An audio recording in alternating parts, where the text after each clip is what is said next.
বিসমিল্লাহির রহমানির রহিম। যদি তোমার দোয়া এখন পর্যন্ত কবুল হয়নি, তো হতে পারে সমস্যা তোমার দোয়াতে নয়, তোমার সবরের পরীক্ষায় আছে। কখনো মনে এই প্রশ্ন এসেছে, আমি এতটা চাচ্ছি, তারপরও জবাব কেন আসছে না? শোনো, নীরবতা সবসময় অপেক্ষা হয় না। কখনো কখনো এটা আল্লাহর তরফ থেকে ওই মুহূর্ত হয়, যেখানে তিনি তোমাকে দেখছেন যে তুমি তাকে ছাড়াও তার উপরে কতটা বিশ্বাস রাখো। আমরা মানুষ আজব, জলদি ফলাফল পেয়ে যাই তো খুশি হয়ে যাই, আর দেরি হয়ে যায় তো ভাবি আমাদেরকে ভালো দেয়া হয়েছে। কিন্তু বাস্তবতা এর একদম উল্টো। যখন আল্লাহ কোনো দোয়াকে থামান না, বরং সেটাকে গোছাচ্ছেন, এখন তিনি তোমাকেও সামলাবেন।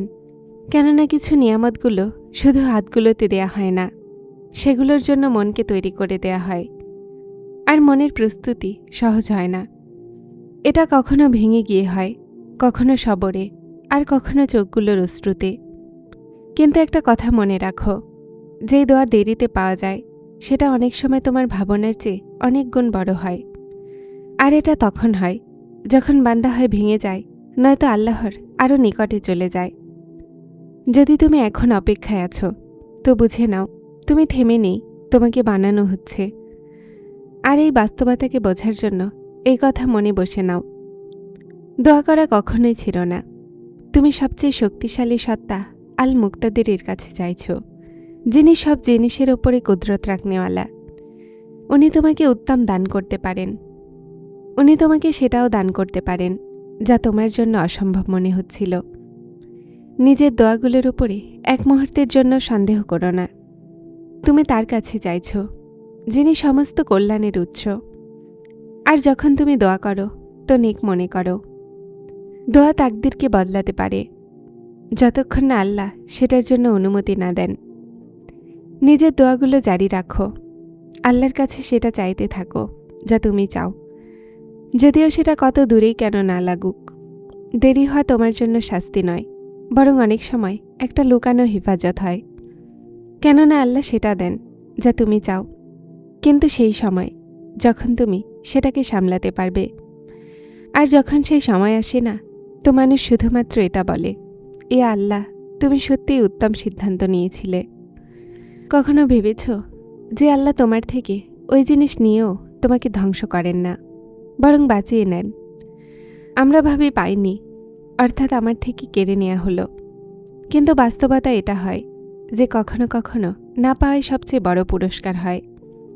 কেননা আল্লাহ শুধুমাত্র তোমার চাওয়া দেখেন না, উনি তোমার সহ্যও দেখেন।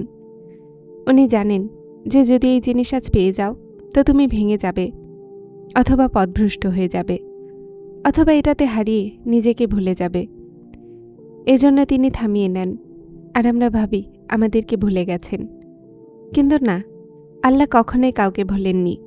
উনি শুধুমাত্র সময় বদলান, সিদ্ধান্ত না। আর সবচেয়ে আজব কথা কি, যখন মানুষ ক্লান্ত হয়ে চাওয়া ছেড়ে দেয়, তখনও আল্লাহ দোয়া ছাড়েন না। ব্যাস, তিনি সময়ের অপেক্ষা করেন।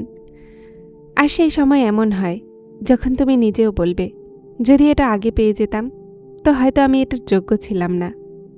এটাই ওই জায়গা যেখানে মানুষের মন বদলায়, যেখানে সবর শুধুমাত্র অপেক্ষা থাকে না, ইবাদত হয়ে যায়।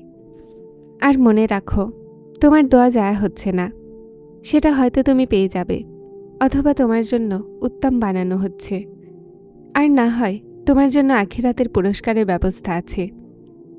একটু মন থেকে শোনো, কেননা আসল কথা এটাই হলো, তুমি যে জিনিসের পেছনে দৌড়াচ্ছ না, সম্ভাবনা আছে আল্লাহ তোমাকে সেটা থেকে বাঁচাচ্ছেন। এখন একটু মন দিয়ে শোনো, তুমি যে জিনিসের পিছনে দৌড়াচ্ছ না, সম্ভাবনা আছে আল্লাহ তোমাকে সেটা থেকে বাঁচাচ্ছেন, আর তোমাকে অন্য কিছু দিচ্ছেন যা এখনো তুমি বুঝতেও পারবে না। আর এটাই সেই মাকাম যেখানে ঈমান পরীক্ষা হয়ে যায়। তুমি কি শুধু চাহনেওয়ালা, নাকি না পাওয়াতেও মেনে নেওয়াদের মধ্যে? যদি তুমি ওই প্রশ্নের জবাব মন থেকে দিয়ে দাও, তো তোমার জীবন বদলাতে চলেছে। দুঃখ সরানোর জন্য তো আল্লাহ হয়ে আছেন, কেন এত ভাবো? আল্লাহ কি অবগত নন তোমার দুঃখ সম্পর্কে? সেই অশ্রু যা তুমি ফেলতে পারছো না, তোমার রব সেটা জানেন। তোমার রব সেটার কারণ জানেন। ব্যাস, বিশ্বাস রাখো, উনি কোন বলেন আর অন্ধকার রাস্তা মজিজাতে আলোকিত হয়ে যায়। আমরা পরিস্থিতি বদলাতে চাই না, আমাদের নিজের তাওয়াক্কুল মজবুত করতে হবে। হ্যাঁ, সেই তাওয়াক্কুল যা বলে যে যদি সব রাস্তা বন্ধ হয়ে যায় তো আল্লাহ আসমান থেকে রাস্তা বানিয়ে দেন। নিশ্চয়ই। তারপর তুমি মাথা তো ঝুঁকাও, কিন্তু দোয়ার জন্য হাত তোলো না। বিশ্বাসের কথা তো বলো, কিন্তু বিশ্বাস করতে পারো না। আল্লাহকে রাজি করতে করতে তুমি নিজে এতটাই অসন্তুষ্ট করে দাও যে তোমার বিজয় তোমার সামনে থাকে, কিন্তু তুমি তারপরও হেরে যাও। তুমি কবুলিয়তের নিশানি চাও, এর চেয়ে বড় আর কি দলিল হতে পারে কবুলিয়তের, যে আল্লাহ তোমার মন বদলাচ্ছে না আর বারবার সেই দোয়াই চাচ্ছ। যদি আল্লাহ না চাইতেন তো তুমি দোয়া করতে পারতে না। যদি আল্লাহ না চাইতেন তো তুমি দোয়া করতে পারতে না। না, তো যখন তিনি দোয়া বের না করছেন তো তোমার দোয়ার ওপর খুব জলদি কোন বলতে চলেছেন। তুমি সবর রাখো।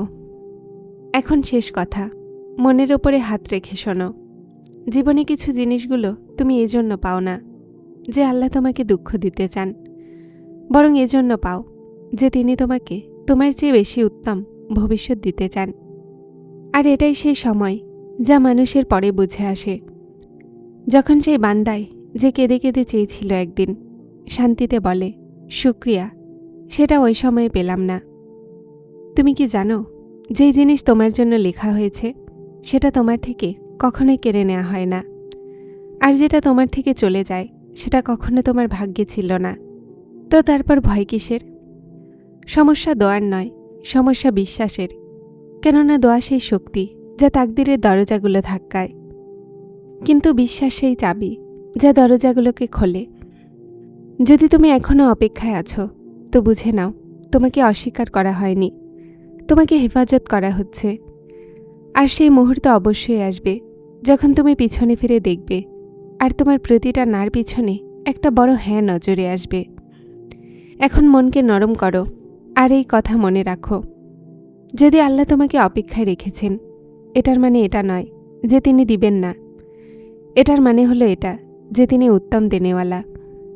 আর শেষে একটা ছোট্ট বিশ্বাস তোমার মনে বসিয়ে নাও, আল্লাহ আমার জন্য যা লিখে দিয়েছেন সেটা আমার কাছে অবশ্যই পৌঁছাবে, হোক আমি চুপ থাকি অথবা চাই, কেননা তার ওয়াদা কখনো মিথ্যা হয় না। আর এখন এক দোয়া মন থেকে বলো, ইয়া আল্লাহ, যা আমার হকে উত্তম সেটা আমাকে দিন, আর আমার মনকে আপনার সিদ্ধান্তে রাজি করিয়ে দিন, আর আমাকে ওই মানুষদের মাঝে সামিল করে দিন যারা আপনার দেরিকেও রহমত ভাবে, আজাব নয়। আমিন। যারা চ্যানেলটিতে নতুন এসেছেন তারা হেদায়েত চ্যানেলটিকে সাবস্ক্রাইব করে আমার সাথে থাকুন এবং অবশ্যই ভিডিওগুলোকে লাইক শেয়ার করবেন। আসসালামু আলাইকুম।